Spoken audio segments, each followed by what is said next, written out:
अगर ये गलत है तो बाकी आपने गलती नहीं किया, इस बात की क्या गारंटी है? पूरे एनटीए अथॉरिटी पे ये सवाल उठता है, आपको आके जवाब देना पड़ेगा। पूरा देश ये जानना चाहता है, सारे बच्चे का करियर का सवाल है, आप ऐसे नहीं खेल सकते हैं।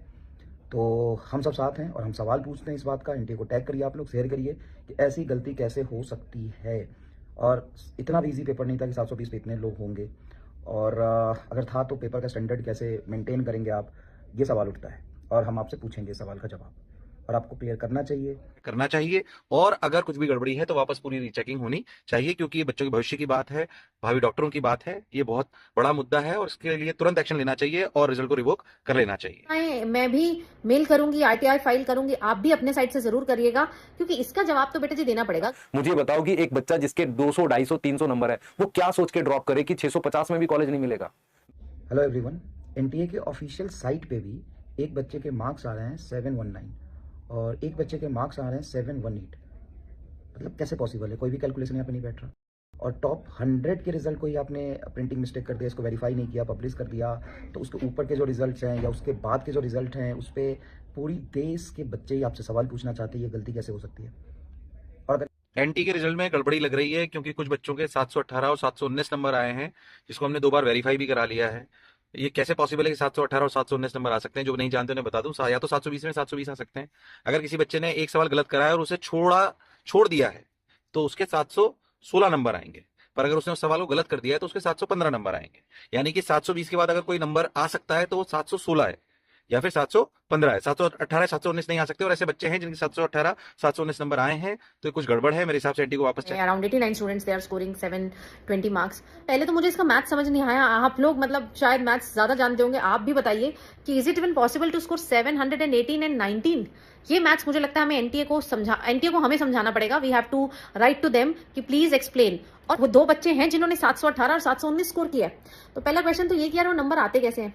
दूसरा क्वेश्चन सबसे बड़ा ये बनता है कि चलो 720 मार्क्स वाले 689 बच्चे हैं, मतलब 89 बच्चों का रैंक 1 है। तो इन दोनों बच्चों का जो कि जस्ट 720 के बाद आ रहे हैं, इनका रैंक 68 और 69 कैसे आया? How is it possible?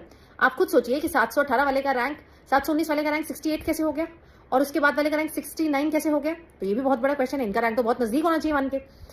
कि एक दिन में पूरी मेरिट लिस्ट बिल्कुल बन के तैयार है, इतना फास्ट एनटीए। सिलेबस जब रिलीज करना था तब तो बेटा एनटीए ने इतना रुलाया, इतनी इतनी देर के बाद अपडेट आते थे, एडमिट कार्ड इतनी इतनी लेट रिलीज हुआ हमारा, लेकिन हमारा रिजल्ट बड़ी तेजी से आ गया। तो हजम नहीं होती ना बेटा ये चीजें। या तो हमेशा ही आप इतने फास्ट रैंक लिखे हुए हैं। जो rank 111 around I guess number 69 तो मैं आपके साथ यहाँ शेयर करूंगी, उनके रोल नंबर्स बहुत नजदीक सेम ही सीरीज के हैं। तो सेम सीरीज की होने का मतलब है यार एक ही साथ उन्होंने तैयारी की थी, एक ही जगह से की थी, विच इज वेरी अनलाइकली। और सब बच्चों का रैंक 1 आ रहा है।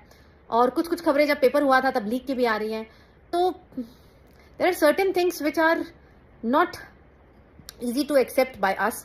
So I believe NTA has to answer. मैं पूछना चाह रहा हूं यार, 718, 719 ये पॉसिबल कैसे है? मुझे पहले थोड़ा सा समझना है आपसे भी और एनटीए से भी। और मैं अगर ऐसा कुछ गड़बड़ है तो प्लीज सब लोग इसको यार देखो सीरियसली, सब लोग देखो, क्योंकि ये कोई खुशी होने वाली बात नहीं है कि हमारा बच्चा बहुत अच्छा किया। ये बात है खुश होने की, लेकिन उन बच्चों के लिए भी सोचना चाहिए जिनके 620 नंबर लाके, आप सोचो जरा ना, एक बच्चा है जिसके 630 आए, 4 ड्रॉप हो गया, उसको मन में क्या बीत रही होगी यार। पहले तो 1 महीने में लग रहा था कि यार आज, 1 महीने पहले ये लग रहा था ना जब 630 जोड़े उसने कि यार गवर्नमेंट कॉलेज बन मिल गया, यस। आज उसके सामने तो सब जीरो हो गया है। तो हमें कहीं ना कहीं उनके लिए भी सोचना चाहिए। अगर कुछ गड़बड़ है तो प्लीज हमें थोड़ा सा आवाज उठानी चाहिए और कुछ करना चाहिए। तो 718, 19 मुझे नहीं समझ में आया। इसकी रैंक 69 है, इस वाले की रैंक 68 दिखा रहा था। अब ये मुझे समझ नहीं आया, क्योंकि 720 के आसपास लगभग 80 प्लस बच्चे हैं जो गूगल वगैरह पे भी दिखा रहा है। अगर ये सही है तो फिर रैंक कैसे आ गई बेटा 69, 68? कुछ कहीं है क्या? कुछ मुझे बिल्कुल समझ नहीं आ रहा। तो मेरे को सवाल है, पहला 719, 718 कैसे आते हैं?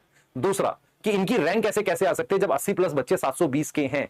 क्या एनटीए ने कोई पीडीएफ, तो इसलिए पीडीएफ डालनी चाहिए उनको कि 720 के इतने बच्चे आ रहे हैं, ठीक है। तीसरा मेरे पास क्लियर है कि इस साल इतने ज्यादा स्कोर 720 के कैसे आ गए? क्या हुआ ऐसा कि 700 आज मतलब बच्चा अचानक से बहुत अच्छा पढ़ने लग गया, या मतलब बहुत रैंक आ रही थी? मतलब मेरे को कोचिंग्स में तो ऐसा दिखा नहीं कि अचानक से बहुत बच्चे ऐसे थे। ऐसा हमें भी ऑब्जर्व नहीं हुआ कभी। मतलब मैं अपने अराउंड देखता था, बच्चे लिखते थे सर 650 आ रहे हैं टेस्ट में, 670 आ रहे हैं, 680 आ रहे हैं, कोई 720 वाला तो रेयर ही कोई मैसेज भेजता था।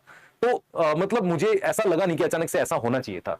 और एक चीज और नहीं समझ में आई कि कल रात को मतलब की आई है, फाइनल की आई है, अचानक से आज रिजल्ट अपलोड हो गया, और कहीं ना कहीं ये थोड़ा सा डाउट तो मन में क्रिएट करता ही है। ये 3-4 सवाल हैं जो मैं एनटीए से पूछना चाहता हूं, और मैं चाहूंगा कि और लोग भी प्लीज इसे सपोर्ट करो।